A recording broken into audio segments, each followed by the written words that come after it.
Well, the SNP, of course, is a minority administration.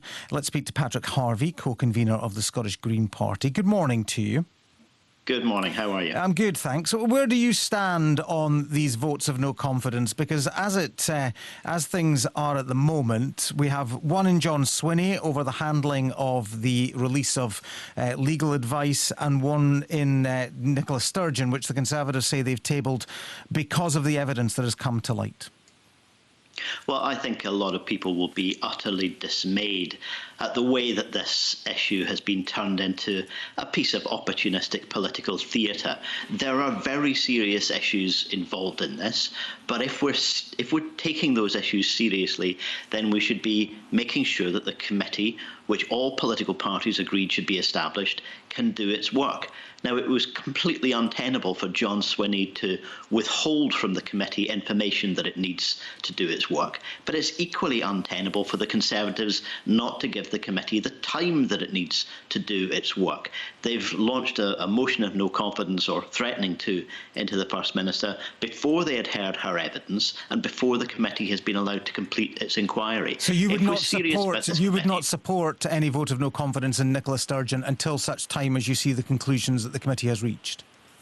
I want to see this committee given the information that it needs to do its work and the time that it needs to do its work. I want to see the report that it comes out with. I also want to see the outcome of the independent investigation into the ministerial code, because let's remember, this parliamentary committee, while important, is composed of politicians, and I think it's pretty transparent that there are people involved in that process who are being nakedly party political and opportunistic about it.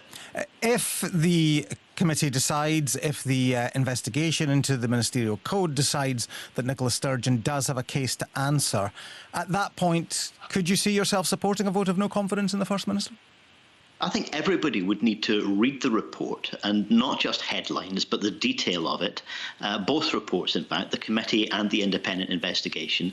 And then not only MSPs, but everybody in Scotland in just 9 weeks' time will have the opportunity to cast judgment.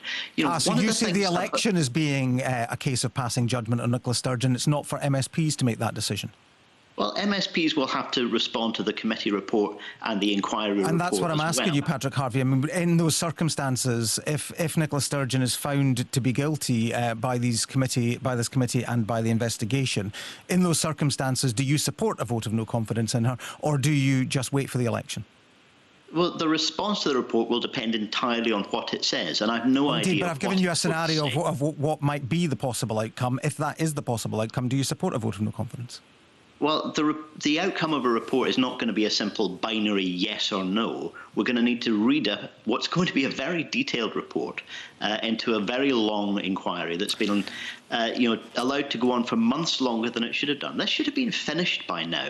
And I really do think that it's extraordinary that people are being allowed to turn what should be a very serious issue into what went wrong with an investigation into sexual harassment allegations and how to make sure that doesn't happen again. It's been allowed to turn into a piece of political theatre with everybody desperate to raise the stakes in the last few weeks of the term of the Scottish Parliament. Might people think that, from your perspective, that this is actually about the election, that you don't want to alienate yes voters who might give you their second preference on the list? Well, if that was remotely true, then we wouldn't have done what we did earlier this week and said very clearly the Scottish Government needs to give the committee the information that it requires to do its work. We did say that John Swinney's position would have been untenable if he dug his heels in. That would have shown contempt for the committee. But equally, those who are preempting the committee and deciding what the outcome should be before the evidence has been heard, that also shows contempt for the committee inquiry. Well, there are still questions about whether or not Mr Swinney has been as open as he should be with the committee. There are still questions about whether all of the evidence that they want has been handed over. So does that threat of a vote of no confidence in the Deputy First Minister still hang there as far as you're concerned? Might you still support that? Well, I gather there are still some documents which the government needs other people's legal permission in order to release.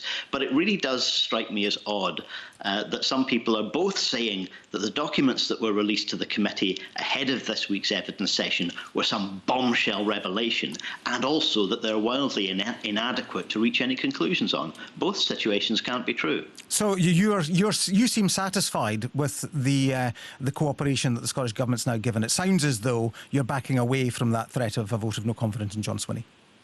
We repeatedly voted in Parliament when the question was brought to the Chamber that the government should release that information. So you're satisfied now that all of the information that needs to be released has been released? It's for the committee to decide whether they're satisfied, and the committee will reach that decision. And if the committee is not satisfied, does the vote of no confidence come back as far as you're concerned in John Swinney? Do you support it?